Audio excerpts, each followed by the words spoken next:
Before I conclude, let me pay tribute to 3 special groups of South Africans who have recently stepped out onto the global stage to represent our country. Today, I want to pay tribute to our national teams. We've had no less than 3 national teams that have been representing our country in various parts of the world. The Women's Football World Cup, we applaud them.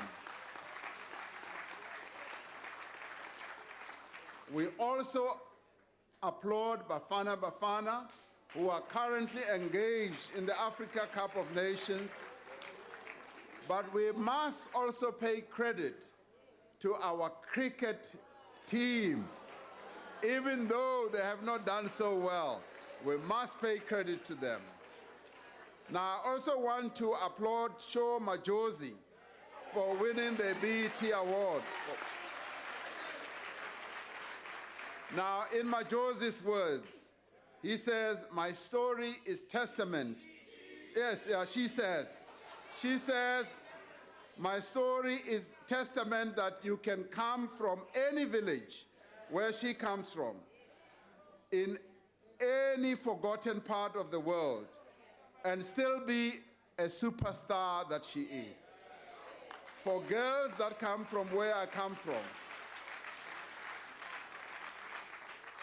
now, for girls that come from where I come from, which is Limpopo, Honorable Malema's province, I just want to say, you don't need to change who you are.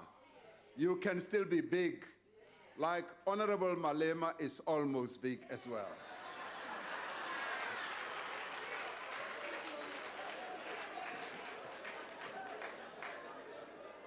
Honorable Malema, you remember I said I would sing a song for you if you became big and came and delivered the State of the Nation.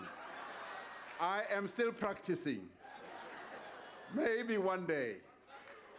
Now, despite setbacks and disappointment, these young women and men demonstrate a resilience and a determination that we should all emulate. Even when confronted by great odds, they continue to strive for excellence, to stretch the limits of what people think they are capable of. It is this spirit that should define our national character. I spoke about Caster Semenya last time. Yes, Caster Semenya, who comes from the province where none other than Honorable Shibambo and Honorable Malema come from. It is this spirit that has a desire to succeed, to learn from mistakes, and never, ever to give up.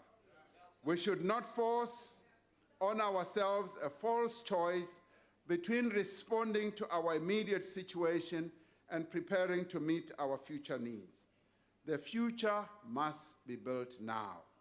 We will not succeed in either addressing the economic crisis of the present or building an inclusive future unless all South Africans play their part.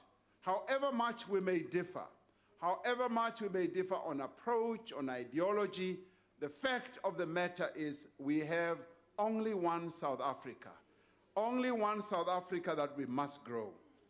This ranges from actions of individuals, responsibility, paying our taxes, paying for electricity, participating in community forums, to broader social compacts in which business, labor, government forge agreements on key economic actions. Allow me to conclude with the words that were quoted by Minister Patel yesterday. They capture with great precision and potency what our current circumstances demand. He's quoted Nkrumah when he said, "The task ahead is great indeed, and heavy is the responsibility, and yet it is a noble and glorious challenge, which calls for the courage to dream, the courage to believe, the courage to dare, the courage to do, the courage to envision, the courage to fight, the courage to work, and the courage to achieve.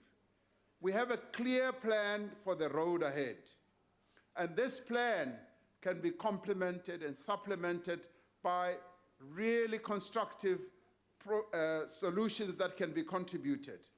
We have a clear mandate from our people. Now is the time for us to work together to implement it. Let us always remember what Proverbs 29 instructs us. It says, where there is no vision, the people perish. My take is, I do not want South Africans to perish. Let us have a vision. Thank you very much.